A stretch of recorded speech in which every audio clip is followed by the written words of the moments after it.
college at Clemson. He graduated and moved all his stuff down to Atlanta, and literally in the basement of an out-of-business strip mall, the dungeon we call it. And he's calling me, "Get your ass back to America, I need help fixing these cars." And I was like, hell no, I'm not coming. So finally came back and started working with Dave. We had our ups and downs, and I just want to speak to our partnership. Partnerships do work when you have great communication and management of expectations and mutual respect. So we've never really argued about money. I make mistakes all the time, and Dave calls me out for them. Dave sometimes makes mistakes, not as much anymore, luckily. But we always had that dynamic. So speaking about mergers and acquisitions, I'd like to tell the story. I started the company with $100.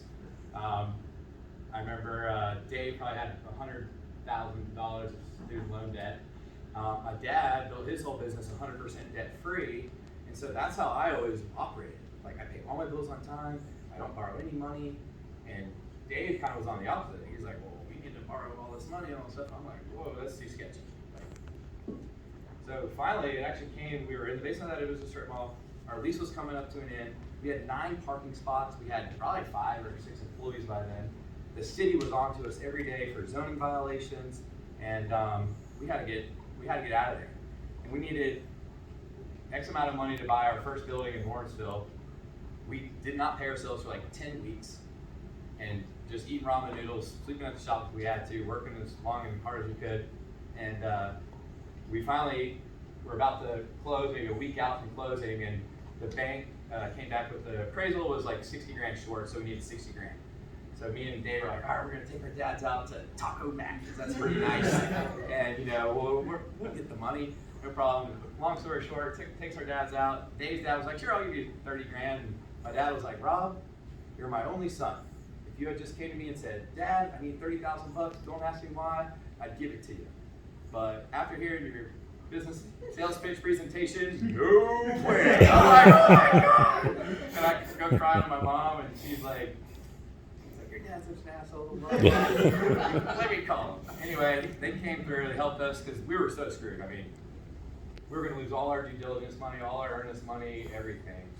And luckily they helped us out. So we bought our first building in 2016, had 50 parking spots. And I remember the SBA, they wanted us to have these crazy projections. And Dave literally did his projections accurately to within $1,000 like 2 years later, which is insane, because they wanted us to be unrealistic numbers. So SBA was great in order to get us out of the basement of the out-of-business strip mall.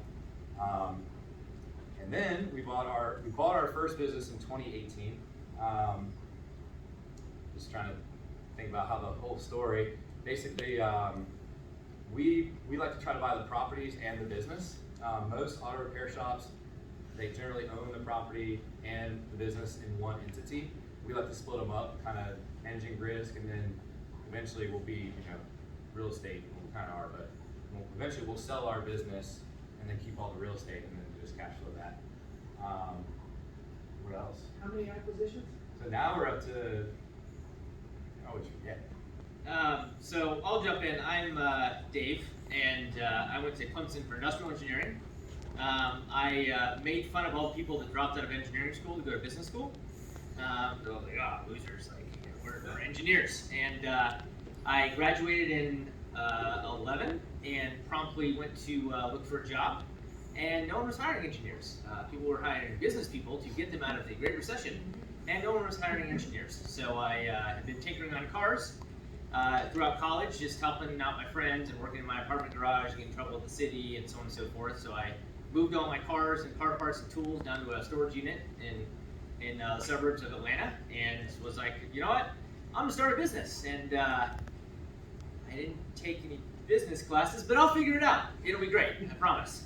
So I stumbled, skidded my face against the ground, a lot of skin knees, a lot of scars, learning how to make money. I was very, very, very good at fixing cars, brilliant in that aspect. And when I brought Rob in to partner with me, I'd been at it for about 1.5 years, and I had the best reputation in the Southeast for being able to fix basically any problem on any BMW. And I was so flat broke, it wasn't even funny. And all turns out when you're not